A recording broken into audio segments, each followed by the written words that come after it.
Bapak Saudara yang dikasihi oleh Tuhan kita Yesus Kristus, kembali pada pagi hari ini kita berjumpa di dalam program Morning Call bersama saya Pendeta Filia Astrid Emma Yurubeli Lopis, Pendeta Jemaat di GPIB Jemaat Immanuel Kediri.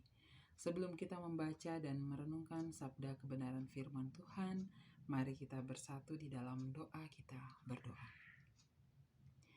Allah Bapa yang Maha Kasih, kami datang di hadirat Tuhan pada pagi hari ini untuk menyatakan rasa syukur kami atas penyertaan Tuhan di sepanjang kehidupan kami, terlebih di sepanjang istirahat malam kami. Dan saat ini ya Bapa, ketika kami bersama akan mengawali seluruh aktivitas kehidupan kami rindu untuk mendasarinya dengan kebenaran firman Tuhan. Kami akan membaca dan merenungkan sabda kebenaran firman Tuhan. Urapi kami dengan Roh Kudus, agar setiap pembacaan dan perenungan senantiasa membawa pembaharuan di dalam seluruh kehidupan kami. Dalam nama Yesus kami berdoa. Amin. Bacaan kita pada pagi hari ini dari Matius 5 ayat 33 sampai 37. Kamu telah mendengar pula yang difirmankan kepada nenek moyang kita, jangan bersumpah palsu, melainkan peganglah sumpahmu di depan Tuhan. Tetapi aku berkata kepadamu, janganlah sekali-kali bersumpah, baik demi langit, karena langit adalah tahta Allah, maupun demi bumi, karena bumi adalah tumpuan kakinya, ataupun demi Yerusalem, karena Yerusalem adalah kota raja besar. Janganlah juga engkau bersumpah demi kepalamu, karena engkau tidak berkuasa memutihkan atau menghitamkan sehelai rambut pun. Jika ya, hendaklah kamu katakan ya. Jika tidak, hendaklah kamu katakan tidak. Apa yang lebih daripada itu berasal dari si jahat. Demikian pembacaan firman Tuhan. Terpujilah Kristus. Haleluya. Ibu bapak saudara yang dikasihi Tuhan, kita tahu Indonesia itu penuh dengan berbagai macam kebudayaan, tradisi, bahasa, dan lain sebagainya. Dan berbicara soal tradisi di Indonesia ini, setiap tradisi yang ada itu berkaitan erat dengan keyakinan sebagai penghormatan kepada Tuhan pun kepada leluhur. Jadi sifatnya itu sakral.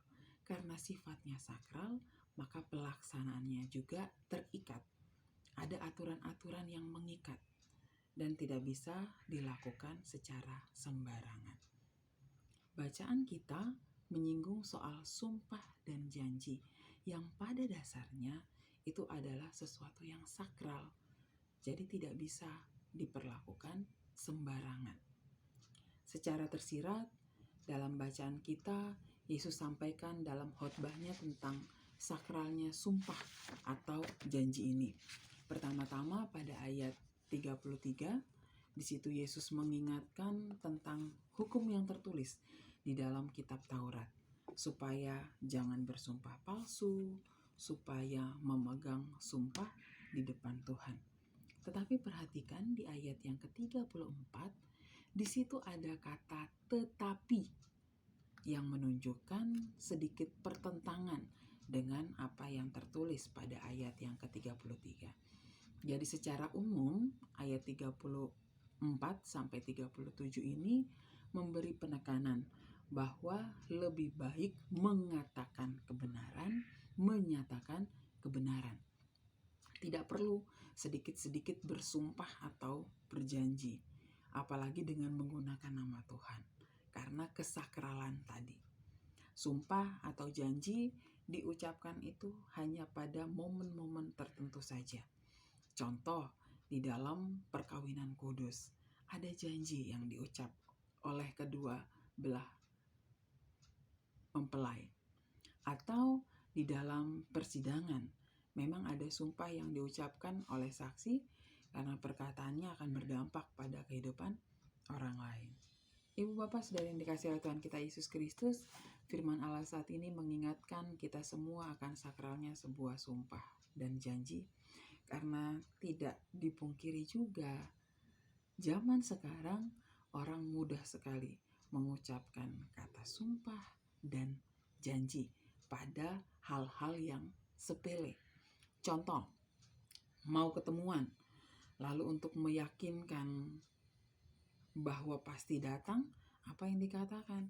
Iya, janji, sumpah, pasti datang. Atau untuk meyakinkan orang lain, mencari pembenaran, pengakuan atas sebuah pernyataan, sumpah pun diucapkan. Nah, ini biasanya dilakukan sama orang-orang yang suka gosip. Sumpah demi, ya, itu yang saya dengar. Masa gak percaya si A ini begini, si B itu begitu. Nah, model-model begini yang merusak kesakralan sumpah dan janji. Jadi bagi kita sekalian yang mendengarkan firman Allah saat ini, mari kita renungkan kehidupan kita masing-masing. Lalu baharuilah kehidupan dengan dasar firman. Mulai hari ini kita jaga perkataan kita. Untuk segala hal, jangan mudah mengucap sumpah atau janji pada siapapun ataupun tentang apapun. Belajar untuk mengatakan kebenaran. Jika ya, katakan ya. Jika tidak, katakan tidak. Orang yang mendengar mau percaya, silahkan. Tidak percaya juga, silahkan. Yang penting kita sudah mengatakan kebenaran. Ingat, ini kuncinya. Yang penting adalah kita sudah mengatakan kebenaran. Nah, jangan membawa diri dalam dosa dengan mengucap sumpah dan janji hanya supaya diakui atau hanya untuk mencari pembenaran diri. Jangan sampai sumpah atau janji ini yang kita ucapkan itu pada akhirnya jadi batu sandungan, baik bagi diri kita sendiri ataupun bagi orang lain. Maka ibu bapak saudara yang dikasihi Tuhan, mari kita hidup di dalam kebenaran Yesus Kristus, supaya apa yang kita katakan pun adalah kebenaran.